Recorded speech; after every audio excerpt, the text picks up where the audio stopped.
Hi guys, Melissa here. Welcome back to CloudMom. So it's the holidays, and if you're somebody who celebrates Christmas or celebrates Hanukkah or celebrates another holiday where there's a lot of gift giving, and you're someone who doesn't want to have their kids become completely spoiled, the thought might have crossed your mind of how to limit, the amount of presents, or how to sort of limit your kid feeling like no matter what they want, they're going to get. So this video is just about that whole, concept and how we've started to try to deal with it in our family. And I'm going to step away from the holidays for a minute and talk about Marielle's first party. So for those of you who might follow my blog, my little princess, the CloudMom baby, is now 6. Can't believe it. And she had recently her first non-family birthday party. So there's a rule in her school that you have to invite your whole class, not your whole grade, but your whole class. So that we did.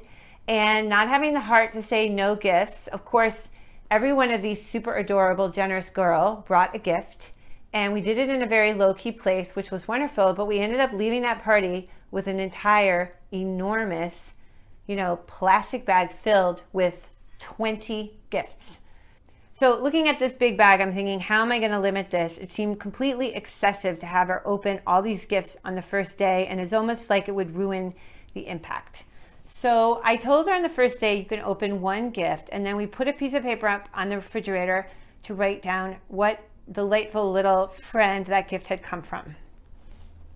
On the second day, we had a little disciplinary issue. So I told Marielle, unfortunately, it was kind of a bad one. She's adorable, but she's only 6. I said, you know what? You're not going to be able to open any gifts today or tomorrow. So that was like a useful tool to have in my toolbox, because oftentimes I have no idea how to impose any sort of consequence on her. Third day rolls around, she opened her second gift and she said, oh, it's from Eleanor. And we wrote down, Eleanor's name on the list. And I realized that this whole notion of having the kids open one thing per day is actually great, because they look forward to it. They think it's special and they acknowledge who it's from, instead of just rifling through everything and getting all confused, and then all the excitement is gone and they're not even really savoring the gift and the note and all that. Another thing I tell my kids to do is that they should give 1 or 2 gifts away to their siblings.